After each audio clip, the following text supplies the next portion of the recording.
کہ مدینے سے یمن تک اس کی روشنی پہنچ رہی ہوگی، جبکہ کچھ لوگوں کا نور بس اتنا ہوگا کہ صرف ان کے قدموں کے آگے روشنی ہو جائے گی۔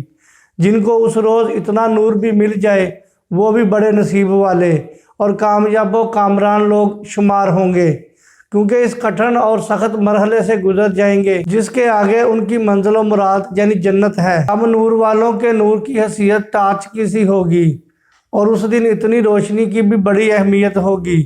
آپ جانتے ہیں کہ اگر آپ کو اندھیری شب میں جنگل سے گزرنا ہو تو آپ کے لیے ایک ٹارچ بھی کس قدر بڑی نعمت ہے کہ آدمی دیکھ لیتا ہے کہ سامنے کیا ہے، کہیں سامنے کوئی سانپ، کوئی گڑھا یا کھائی تو نہیں۔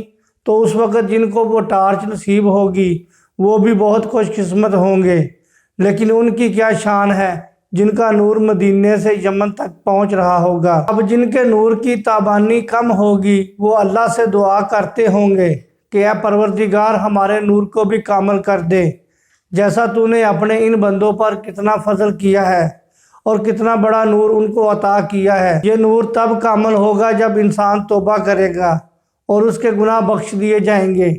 چنانچہ اہل ایمان اتمام نور کی دعا کے ساتھ ساتھ یہ بھی دعا کر رہے ہوں گے اور ہمارے گناہوں کی پردہ پوشی کر دے۔ سورۃ نور کی آیت ہے ترجمہ: اے ایمان والو، اللہ کی جناب میں سب مل جل کر توبہ کرو تاکہ تم فلاح پاؤ۔ سورہ نور کی آیت 31 ایک طویل آیت ہے جس کا یہ آخری ٹکڑا ہے۔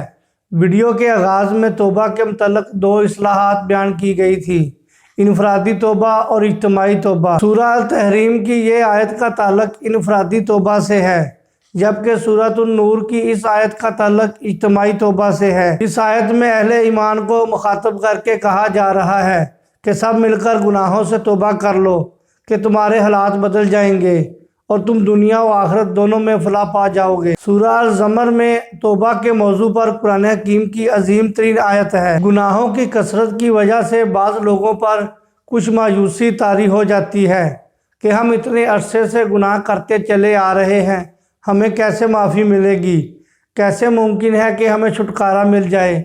ایسے لوگوں کے اطمینان کے لیے، ان کی دل جوئی اور تسلی کے لیے عظیم ترین آیت نازل ہوئی ہے۔ یہ آیت مغفرت کے ضمن میں قرآن مجید کی سب سے زیادہ امید افزا آیت ہے۔ فرمایا: اے نبی صلی اللہ علیہ وآلہ وسلم کہہ دیجئے، اے میرے وہ بندو جنہوں نے اپنی جانوں پر ظلم کیا ہے، اللہ تعالیٰ فرماتا ہے کہ اگر تم گناہ کرتے ہو تو اس سے میرا کچھ نہیں بگاڑ سکتے، بلکہ خود اپنی جانوں پر ظلم کرتے ہو، اپنے ساتھ زیادتی کرتے ہو۔ ظاہر بات ہے کہ اللہ تو غنی ہے، کسی کے گناہ سے اس کی سلطنت میں تو کوئی کمی نہیں آتی۔ ایک حدیث قدسی کا مفہوم ہے: اے میرے بندو، اگر تم تمام اولین و آخرین اور تمام جن و انس سب کے سب دنیا کے بدترین فاسق و فاجر انسان جیسے ہو جاؤ تب بھی میری سلطنت میں کوئی کمی نہیں آئے گی، اور اگر تم سب کے سب اولین و آخرین اور جن و انس متقی ترین انسان جیسے بن جاؤ تب بھی میری سلطنت میں کوئی اضافہ نہیں ہوگا۔ اس سے معلوم ہوا کہ انسان گناہ کر کے صرف اپنا نقصان کرتا ہے، اس سے اللہ تعالیٰ کا تو کچھ نہیں بگڑتا۔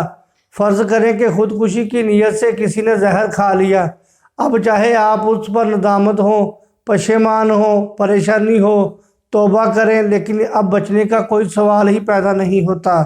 زہر نے تو اپنا کام دکھانا ہے، الا یہ کہ اللہ تعالیٰ اپنی معجزانہ قدرت سے اس عمل کے طبعی نتیجے کو تبدیل کر دے یا فی الوقت اس کے نتیجے کو روک دے۔ اس کی مثال بھی موجود ہے۔